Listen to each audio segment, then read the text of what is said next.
আজকে তৈরি করে নিলাম লোভনীয় গোলাপ পিঠা। রসে ভরা, মিষ্টি, দেখতেও সুন্দর গোলাপ পিঠাগুলো তৈরি করেছি। আপনাদের সাথে রেসিপিটা শেয়ার করব। আশা করি সবাই আমার পাশে থাকবেন। আসসালামু আলাইকুম।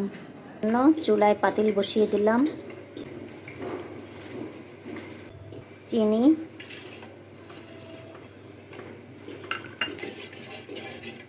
জাল করে নিব।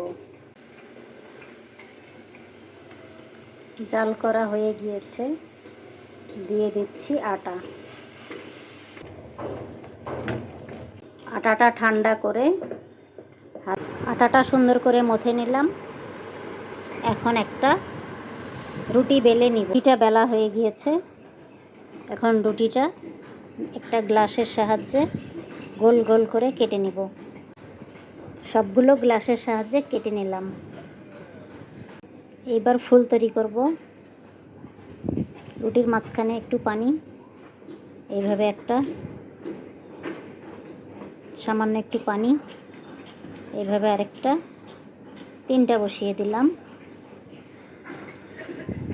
এখন ছুরির সাহায্যে একটু কেটে নেব। এইবার একটা একটা তুলে মাঝখানে এইভাবে বসিয়ে দেব।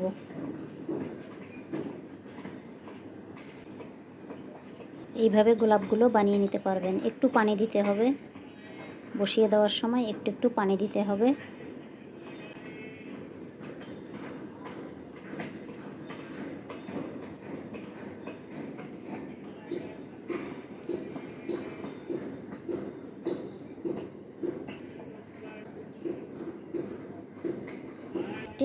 গোলাপ হয়ে গিয়েছে।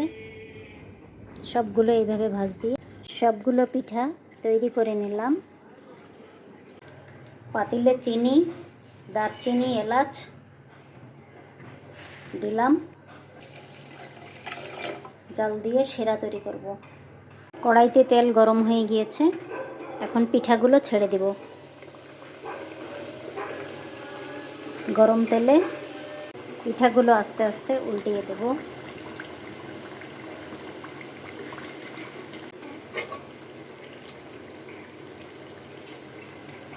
চিনির শিরাটা হয়ে গিয়েছে।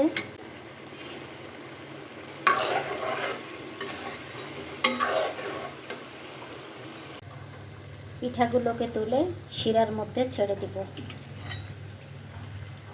রসে ভরা, মিষ্টি, দেখতেও সুন্দর গোলাপ পিঠাগুলো তৈরি করেছি। খুব সুন্দর দেখতে, অতিথি আপ্যায়নে